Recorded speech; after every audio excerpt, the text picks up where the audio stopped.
cerita film yang berjudul Yakuza Apocalypse. Film ini menceritakan tentang perebutan kekuasaan sepeninggal bos Yakuza yang bernama Kamiura. Dia adalah pemimpin Yakuza di sebuah daerah pinggiran kota itu dan memiliki kemampuan membunuh yang andal dan tidak mudah diburu. Seperti film, kita langsung disuguhkan aksi seorang Yakuza bernama Kamiura yang membabat habis musuh-musuhnya.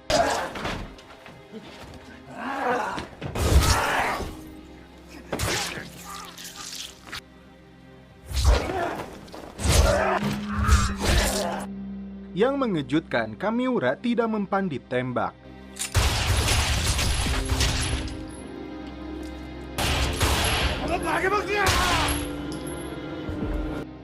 Pulang dalam keadaan terluka, Kamiura langsung menyedot darah dari seorang wanita seksoi.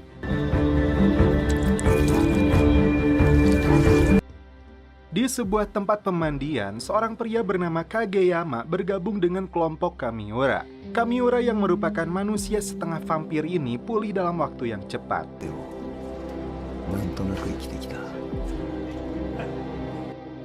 Kamiura dan kelompoknya ini dihormati warga kota ini karena dianggap membela yang tertindas. Suatu hari, Kamiura menyelamatkan seorang wanita yang diperkosa oleh kelompok Yakuza lain.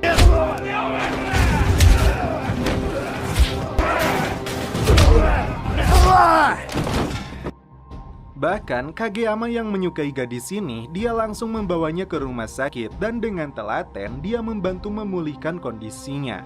Di tempat lain, seorang ayah dan anaknya yang dihimpit kesulitan ekonomi bermaksud untuk bunuh diri. Si ayah yang hendak membunuh anaknya terlebih dulu berhasil dicegah oleh Kamiura.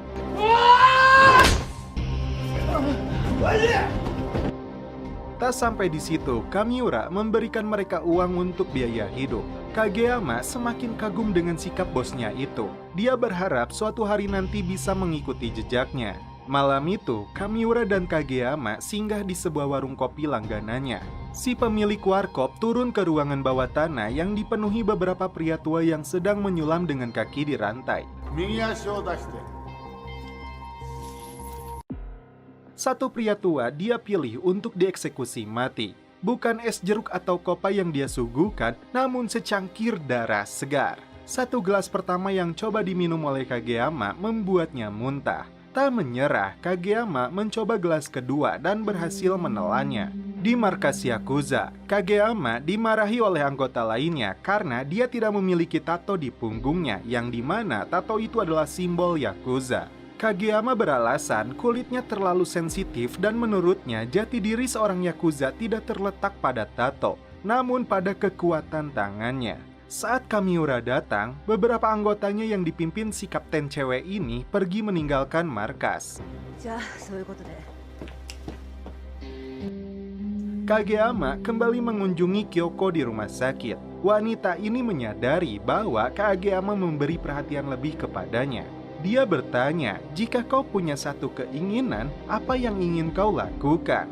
Bukan menerima cintanya, namun Kageyama menyebut dia ingin memiliki tato seperti bosnya. Seorang pembunuh bayaran berpenampilan koboi sekaligus pembasmi vampir, dia dengan menggendong peti jenazahnya terlihat memasuki kota. Dan satu pria lagi yang kita kenal sebagai Mang Yayan Ruhian berdandan ala TKI yang berangkat dari kampungnya menuju Jepang. Saat Kamiura sedang melintas dengan dua orang warga yang sempat ditolongnya, tiba-tiba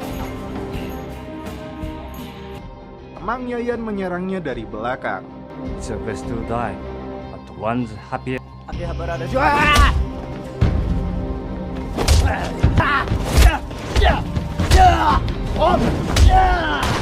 Ketika hendak menolongnya, koboi ini menembak mati dua warga itu. Tak diragukan lagi kemampuan Mang Yayan, dia mampu mengalahkan Kamiura dengan mudah.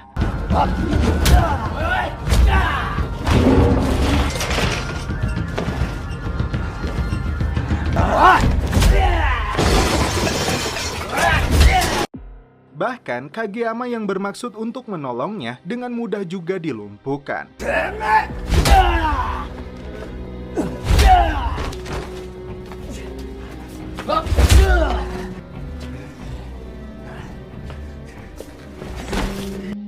Kamiura ditembak mati dengan senjata khusus dari si koboi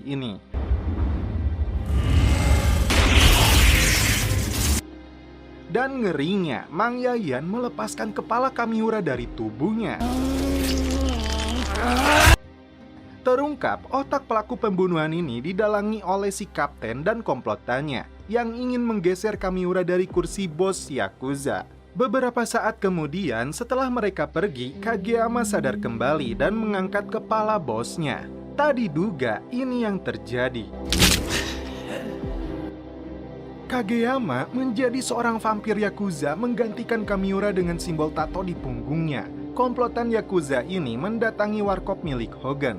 Turun ke ruang bawah, mereka baru menyadari bahwa Kamiura adalah seorang vampir.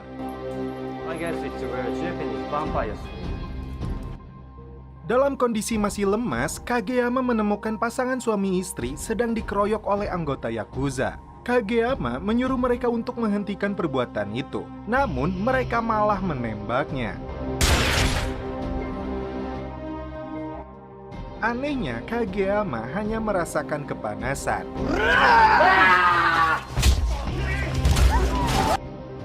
Kesal dengan perbuatan mereka, dia langsung menghabisi mereka semua.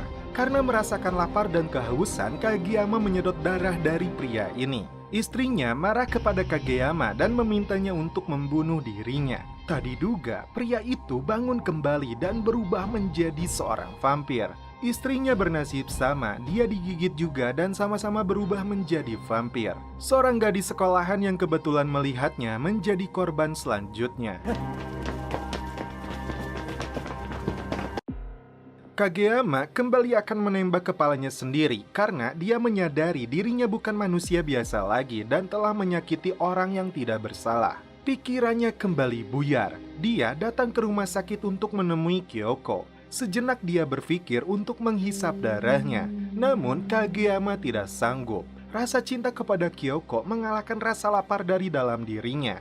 Seorang perawat yang tidak sengaja dia tabrak akhirnya menjadi korban. Saat tidak sadarkan diri, Kageyama bermimpi memakan telur katak yang membuatnya muntah dan menjadi katak bizar. Ketika bangun, Hogan sudah berada di hadapannya. Dia mendapat penjelasan tentang masalah yang terjadi dalam diri Kageyama. Setelah berubah menjadi vampir Yakuza, Kageyama akan mengalami kecanduan untuk menghisap darah dari warga kota ini. Yang disebut lebih memiliki rasa yang enak bagaikan minuman boba daripada darah anggota Yakuza yang rendah nutrisi dengan rasa yang pahit. Kondisi seperti ini sudah dialami bosnya Kamiura. Karena itu, dia menyembunyikan identitasnya. Selembar kertas kosong yang dititipkan kepada Hogan dari mendiang bosnya itu untuk Kageyama. Namun dalam kertas itu tidak ada sedikit catatan apapun. Itu artinya Kageyama harus berjuang sendiri untuk menemukan jati dirinya. Dia datang ke rumah Masaru yang kehilangan ayahnya akibat ditembak mati oleh si koboi dari komplotan Yakuza.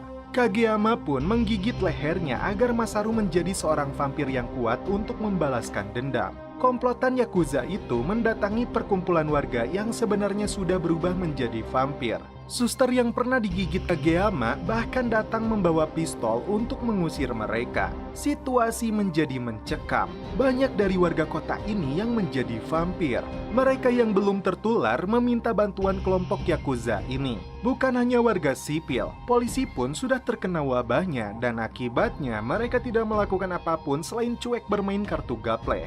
Datang ke sebuah klub malam, mereka dikepung warga yang sudah terkontaminasi. Si cewek cantik yang awalnya meminta pertolongan akhirnya menjadi korban gigitan si guru. Kapten dan anak buahnya ini kabur melarikan diri. Di tengah perjalanan, mereka dicegat Masaru yang membawa sebuah kapak.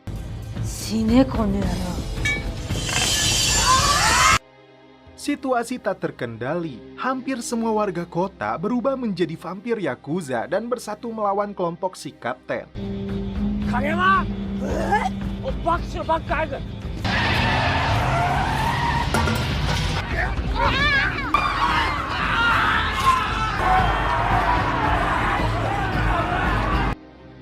Tiba-tiba, Kageyama muncul menyerang mereka semua untuk membalaskan dendam kematian bosnya.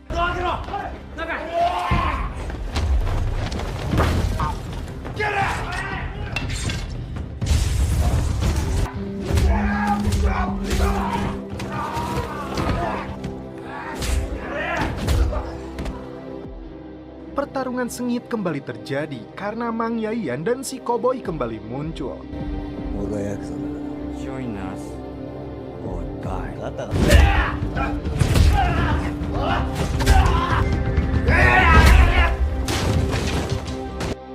Setelah berhasil dijatuhkan, tak diduga Kageyama kembali bangkit dan melakukan perlawanan.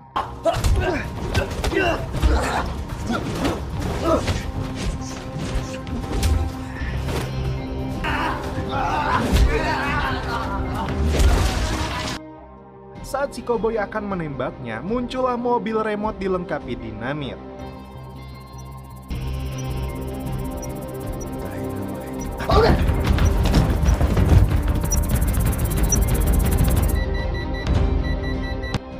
Dasar bodor, bukannya meledak, dinamit itu hanya prank. Hogan segera membawanya. Dari kertas kosong yang dibakar itu terungkap sebuah tulisan agar Kageyama berani dan jangan putus asa. Tiba-tiba Kyoko datang untuk menemuinya. Dia siap memberikan darah untuknya. Meskipun ingin menghisapnya, namun Kageyama tidak mau melakukan itu. Seorang gangster dengan kostum bangkongnya menyerang beberapa preman.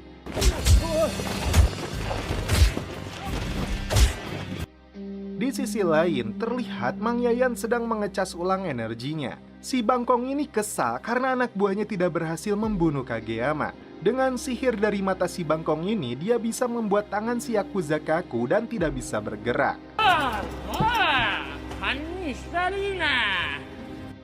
Kesal kepada mereka, dia menemui kaptennya yang menjadi gila berharap bisa menanam pohon manusia untuk diambil darahnya. Tiba saatnya seluruh warga berkumpul untuk mengepung kelompok Yakuza.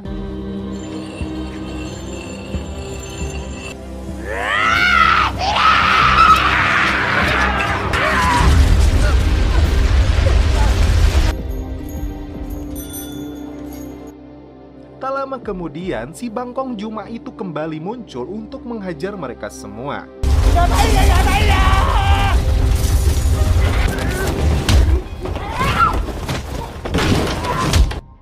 Bangkong ini bukanlah tandingan mereka hingga Kageyama pun datang.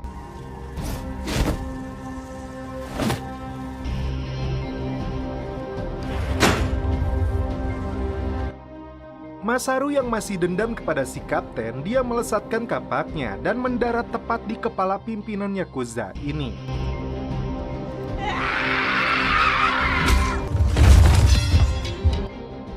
Pertarungan sengit terjadi antara Kageyama dan Bangkong Juma ini.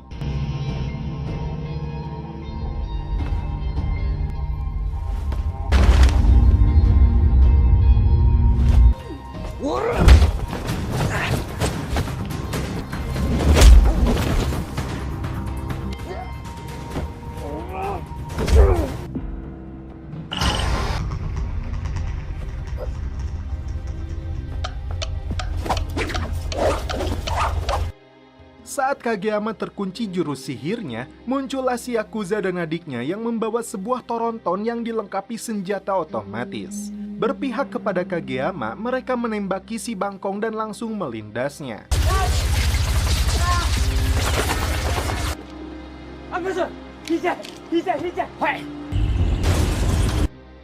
Tak diduga, si bangkong ini bangkit kembali dan seakan tidak merasakan apapun, termasuk dilempar sebuah granat. Kageyama selanjutnya melesatkan tendangan. Badut mampang ini membuka kedoknya dan ternyata kepalanya masih menggunakan topeng kodok. Duel sengit kembali terjadi.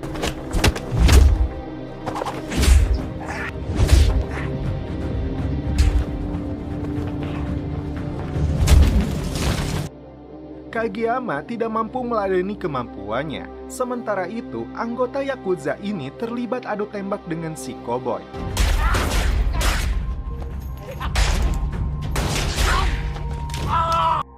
Dan akhirnya mereka berdua sama-sama tewas. Saat Kageyama sudah tidak berdaya, Angus kembali datang membawa 2 granat yang akan dia lemparkan kepada si pendekar bangkong. Namun sialnya,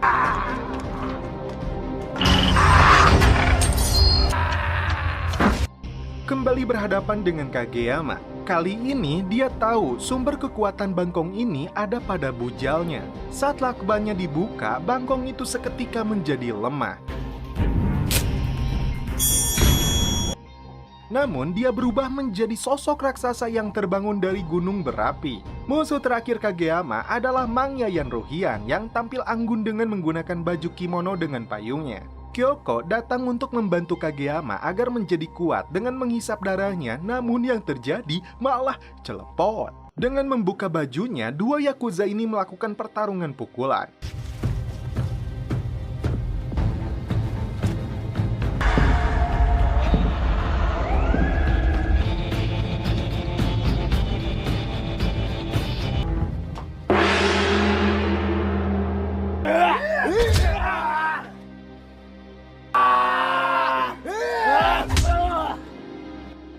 Mereka yang sanggup bertahan dialah pemenangnya. Mereka berdua sama-sama terluka parah hingga akhirnya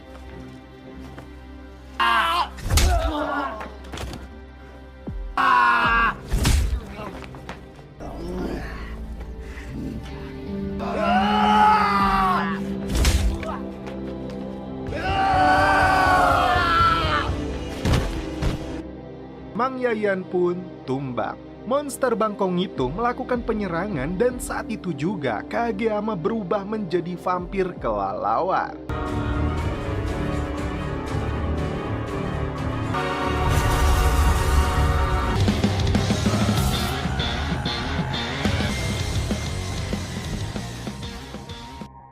Dan setelah itu film pun berakhir. Oke guys, bagaimana menurut kalian alur cerita film dari Yakuza Apocalypse ini?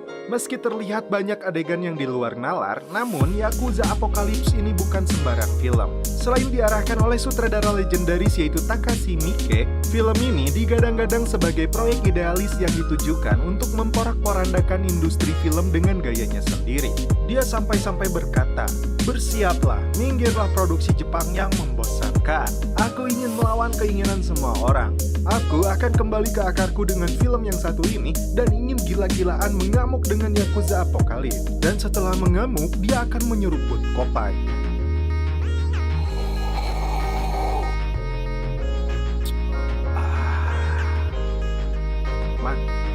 Oke guys, cukup sekian alur cerita film ini. Salam penutup seperti biasa dari kami. Mohon maaf bila ada kata-kata yang kurang berkenan di hati kalian. Mohon dimaafkan ya. Salam perfilman dulu.